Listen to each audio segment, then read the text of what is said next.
Finally आज आम्ही चाललो आहे मस्त आळंदीला. किट्टूचे पप्पा बसलेले आहेत मस्त गाडीवर आणि आमचा किट्टू बघा. किट्टू ये लवकर, जायचं आपल्याला, ये. ही आमची गाडी मस्त.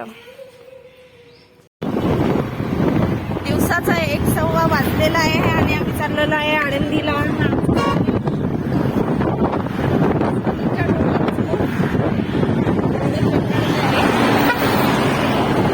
आणि ट्रॅफिक बघू शकता, चांगलं ट्रॅफिक माझं माहितीच आहे कसं आहे.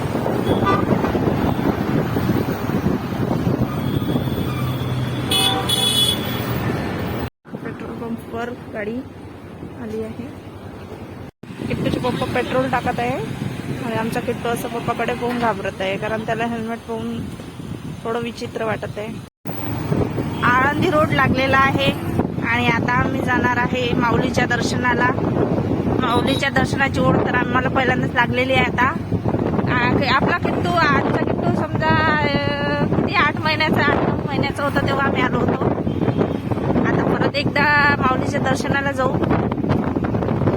सगळं आता जे आहे ते आमच्याकडे माऊलीमुळेच आहे आणि जे पुढे देणार आहे ते पण माऊलीच देणार आहे. म्हणून आता जाऊया आपण माऊलीच्या दर्शनाला. आणि जेव्हा घाटातून रस्ता आपली गाडी जाणार घाटाच्या रस्त्यानं, तेव्हा मी तुम्हाला दाखवणार आहे रस्ता. थोडा वेळ लागणार आहे घाटाचा रस्ता लागायला. लोकांनी असा कचरा इकडे आणून टाकलाय ना. शहरामध्ये कचऱ्याचं व्यवस्थापन हे व्यवस्थितच नाही आहे खरं तर, म्हणजे. आणि प्रदूषण आणि लोकसंख्या तर भरपूरच आहे.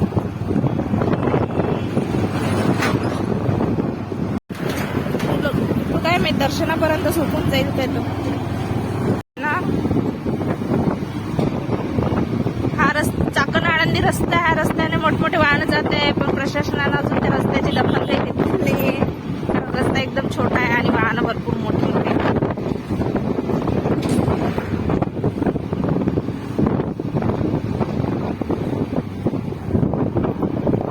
आणि कंपन्या पण आहे ना, या साईडला कंपन्या आहे ना. लोक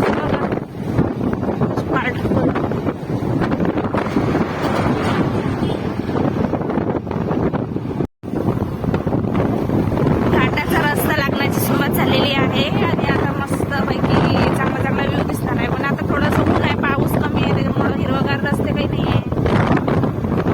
नाहीतर पावसाळ्यात तर दृश्य पाहणार होतं. चला मग प्रवासाला सुरुवात. आळंदीचा प्रवास बघू. पण श्री ज्ञानेश्वर महाराज की जय म्हण.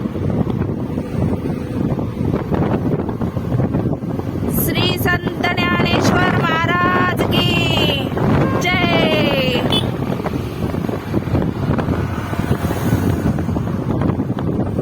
जय गजानन, श्री गजानन. रस्ता घाटात वाहनं हळू चालवा, वाहनं जपून चालवायला लागते. नाहीतर बस.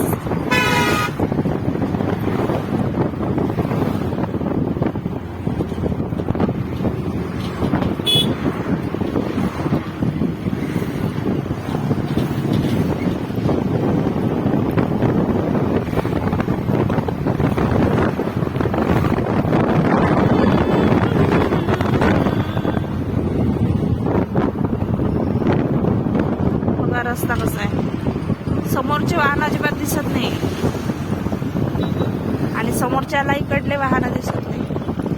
आणि रस्ता एकदम वळणाचा आहे, वाहन तर एकदम हळू चालवा लागते.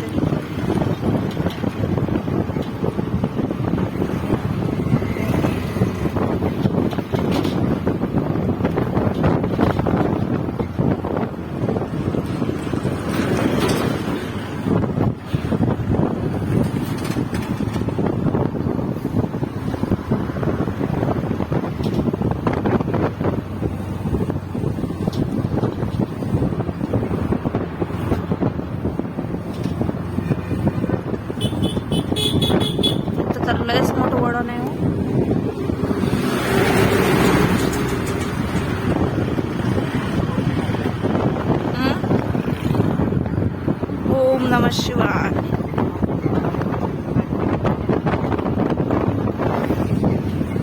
मोठमोठा पहाड, मोठमोठा घाट. संपला नाही तो. हा घाट संपला आहे. भरपूर आहे, मोठा आहे घाट.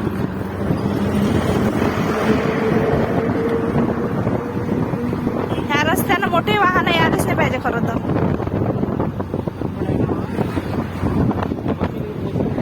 पण हे किती आहे, रिक्स किती आहे, किती हे चालवा लागते हळूहळू वाहन.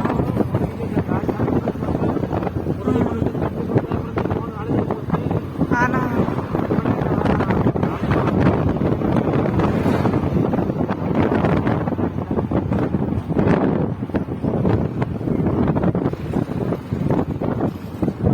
हे कोणतं स्कूल आहे काय माहिती? शैक्षणिक परिसर आनंद.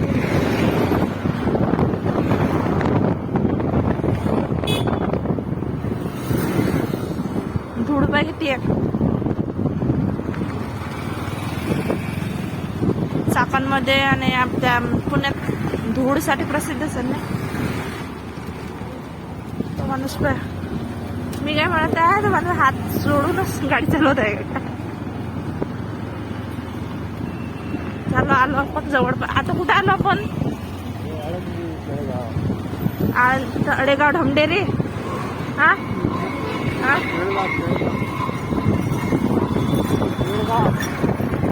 वडगाव, तुडगाव असो कोणतंही गाव. असं मंदिर आहे, बारवदेव मंदिर. आळंदी मंदिराजवळ पार्किंग आहे. गर्दी बघा पार्किंग मध्ये. जागा ठेवायला, गाडी ठेवायला जागा नाही. टू व्हीलर साठी तर कुठे काय नाही जागा.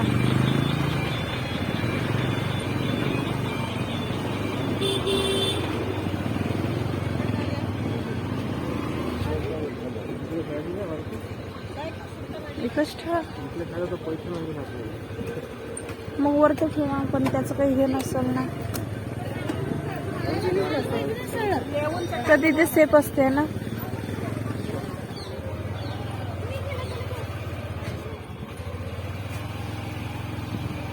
समोरच गर्दी आहे भरपूर. इकडे नाही, इथंच ठेव सावली. आमच्या श्रीने झोपेतून उठला आहे मस्त. क्यूट क्यूट बाळ. आपण कुठे आलो श्रीने? कुठे आलो आपण? जय जयकडे आलो. पण बरं जय जय जय जयकडे. अरे बापरे, श्रीने जय जयकडे आला. सुरुवात झाली मस्त. छोटे छोटे दुकान, देवाच्या हा फुलं झाडं. बोला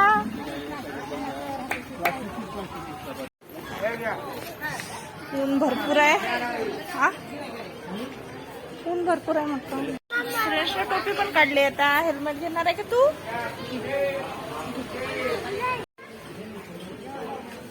दुकानात तर भरपूर आहे. देवाची सामान, कृष्ण साठी मस्त टॉईज आहे वेगवेगळे. सुरेश काय पाहिजे तुला? मोबाईल येताना घेऊ, आम्ही येताना घेणार. चला हे बघ गाडी किती छान गाडी आहे. उतरंडी पण छान आहे मस्त.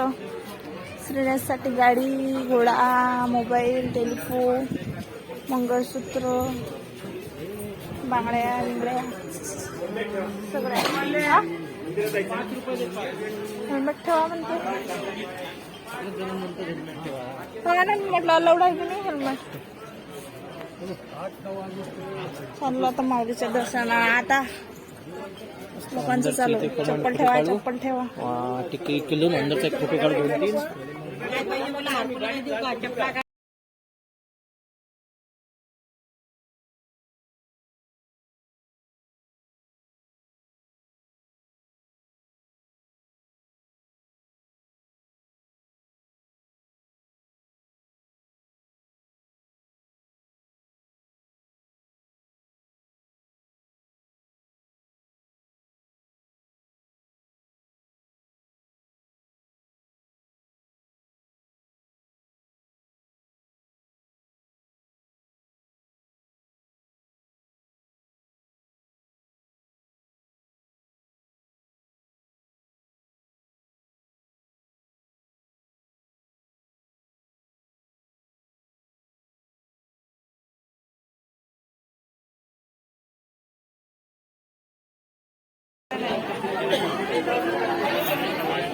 कसे दर्शनाला तर आवडीने दर्शनाला आलो, पण गर्दी मात्र भरपूरच आहे. आणि एवढ्या गर्दीत किट्टूला घेऊन दर्शन करणं म्हणजे अवघडच. लाईन तर भरपूर लागलेली आहे, खाली पण लाईन आहे. आणि किट्टूचा आणि किट्टू पप्पाचा सेल्फी काढणं चालू आहे, फोटो.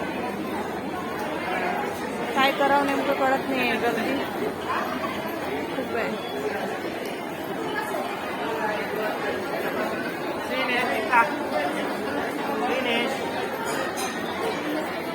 दिनेशचा टिक्का लावून मटकेपणा चालू आहे.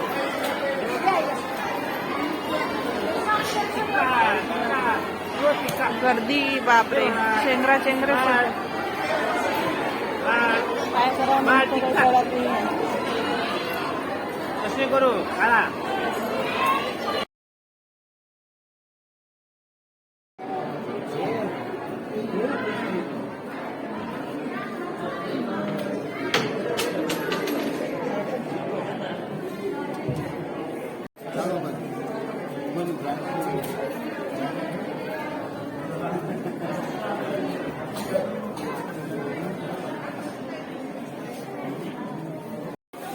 आज तो पिंपळ आहे, स्वर्ण पिंपळ.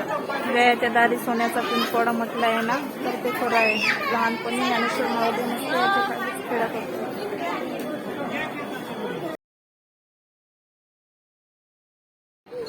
सूर्य मस्त चमकत आहे आणि ऊन कडक तापलं आहे.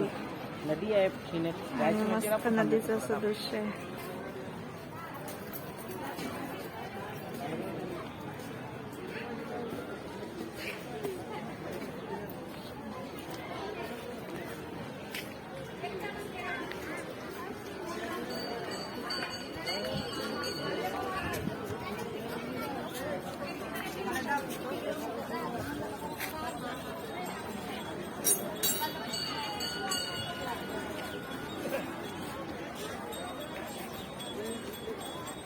काय ना लोक कसे कपडे वाढू टाकत आहे. सोपं छोटे छोटे बाळ घेऊन बाय. पहिले म्हटलं तो नव्हता, फक्त आळवाच होता. आता भीत झाला म्हटलं यासाठी. गर्दी होते त्याच्यामुळं. इंद्रायणी नदी आहे ना किट्टूचे पप्पा. हे बघा इंद्रायणी नदी लोकांनी किती घाण करून ठेवली नाही. पण आमच्याकडे मग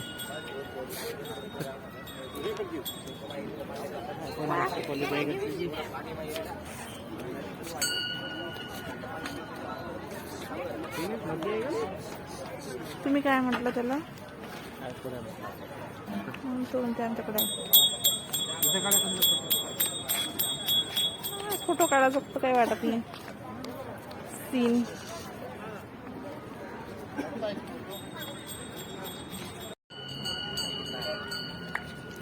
काय इंद्रायणी नदीचं पाणी. श्रद्धेच्या नावावर घाण पण तेवढीच करून ठेवली लोकांनी.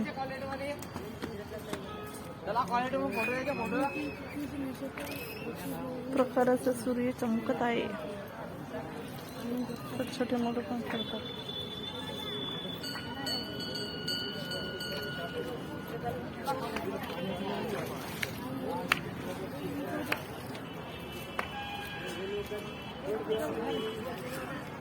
लावला ना आप्पाजी?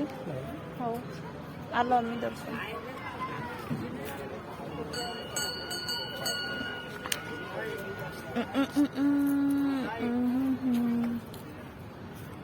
संत ज्ञानेश्वर महाराज संजीवन समाधी मंदिर.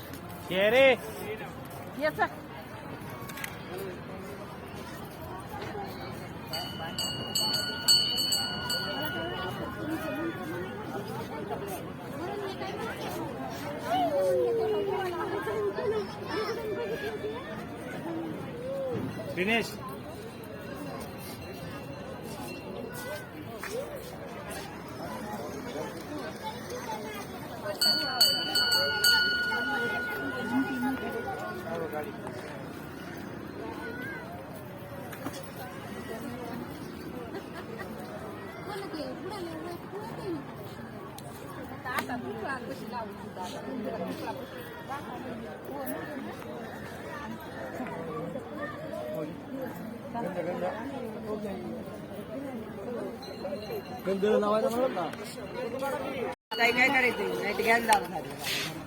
सांग ना रे, कमी कर ना. 20 रुपये चालू की थोडं पाराने एक राऊंड मारून हा? एक राऊंड मारून आणायचा एक करून मोबाईल घेतला मस्त छान छान. अरे बाप, काय श्रीनेश, काय मोबाईल? मोबाईल काढून येते, काढत नसते मी देतो तुला काढून. थांब.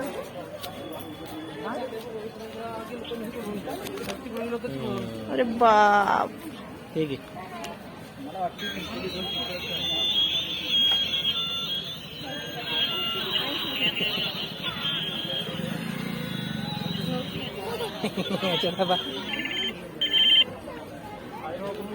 खाई के पान बनारस वाला. जमलं जमलं. माऊलीचं दर्शन तर आम्ही आता तुरूनच घेतलं, कारण गर्दी होती आणि किट्टूमुळे तर रांगेत लागणं हे असंही होतं. मग काय, तिथूनच अर्धा किलोमीटर हे गजानन महाराजांचं मंदिर आहे. तर मग आळंदीहूनच अर्धा किलोमीटर आम्ही गाडीने तिथं गजानन महाराजांच्या मंदिरात गेलो. आणि मंदिराचं तर बांधकाम खूपच चांगलं आहे, कारण की आपल्या शेगावला जसं आहे, जसं शेगावचं संस्थान आहे ते पण शेगावच्या संस्थानातर्फेच आहे. आणि इतकं सुंदर मंदिर आहे ना, त्याची बांधकाम आणि त्याची रचना एकदम व्यवस्थित केलेली आहे. मंदिरामध्ये बाहेर कमान वगैरे लागते, तर एक नंबर. आणि आतमध्येच पार्किंगसाठी गाड्या ठेवायसाठी जागा आहे. आणि बाहेरून बघू शकता किती मस्त अशी कमान आहे. आणि आतमधून असा व्ह्यू इतका सुंदर दिसतो ना, तर खूपच छान. आणि मग काय, आम्ही गेलो. आमच्या किट्टूचं असं चालू होतं. आणि झाडं, शोभेची झाडं मस्त व्यवस्थित लावलेले, कापणे, स्वच्छतेच्या बाबतीत तर शेगावचा एक नंबर येतो. आणि हे संस्थान पण तसंच, आणि एक नंबर आहे.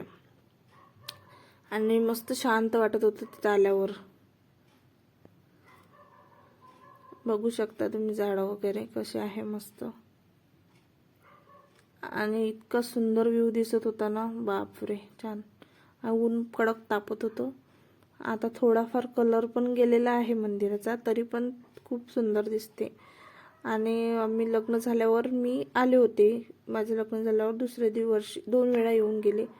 आता आमचं घर अंगणच झालेलं आहे आळंदीवरून चाकण ते आळंदी. मग आम्ही कधीही येतो, नेहमीच येतो. आणि माझे सासू सासरे आले होते तेव्हा पण मी त्यांना घेऊन आले होते. आणि मग काही इथं चप्पल ठेवण्याची व्यवस्था, पाण्याची व्यवस्था एक नंबर आहे. तर कोणत्याच गोष्टीची उणीव भासत नाही. गजानन महाराजांच्या मंदिरात कुठेही असंच आहे. आणि माझ्या सासरी पण माझ्या घराशेजारीच गजानन महाराजांचं मंदिर आहे. ज्योती चप्पल आणि देवाला करून घ्यायचं असेल तर भावस्थान आहे. आणि असंच लोकांच्या देणगीतूनच ते मंदिर घडलेलं आहे. घेऊन हसते एक एक पायरी चढत आम्ही वर गेलो. आणि ध्यान मंदिरामध्ये तर अजिबात आवाज येत नाही. आणि एकदम शांत असं, इतकं प्रसन्न वाटतं ना, शांत असं बसावं वाटतं. बघा तर पायऱ्यांची ठेवण एक नंबर आहे. तिथं आल्यावर मनाला प्रसन्न वाटते. आणि गजानन महाराजांचं फुलं वगैरे त्यांना पाहून तर एकदम फ्रेश वाटत होतं. शांत असं वातावरण, त्यांचे चरण पादुका यांचे आम्ही दर्शन घेतले. आमच्या किट्टूचंच चालू होतं, सर्व ध्यानस्थ बसले आणि आमच्या किट्टूची अशी बडबड चालू होती. आणि किट्टूच्या पप्पांनी असं दर्शन घेतलं. आणि मग आलो आम्ही जे ज्ञानेश्वर महाराजांनी फुलं चालवली होती ना, ते बघायला आलो. तेच ज्ञानेश्वर महाराजांनी त्यांच्या चांगदेवांना त्यांचं गर्व हरण झालं होतं. आणि ज्ञानेश्वर माऊली किती श्रेष्ठ आहे त्यांना कळलं होतं तेव्हा जी ही भिंत चालवली होती. काळा प्रमाणात ते आता सगळं लुप्त झालेलं आहे. पण ते कंपाऊंड वगैरे नवीन विटांचं घेतलेलं आहे. पण मी कादंबरी वाचलेली आहे, सोन्याचा पिंपळ म्हणून. ती कादंबरी वाचल्यावर सर्व काही कळून जातं. ती कादंबरी वाचणं खूप महत्त्वाचं आहे. आणि किट्टू पोटात होता तेव्हा मी ती कादंबरी वाचली होती. त्याच्यामुळं हे जर सगळं बघितलं ना आळंदीचं, तेव्हा एक एकच ते कादंबरीच्या ओळी आपल्याला आठवतात. आणि किती श्रेष्ठत्व आहे ते ज्ञानेश्वर माऊलीचं हे आपल्याला तेव्हाच कळते. आणि सर्व लोक असे दुरून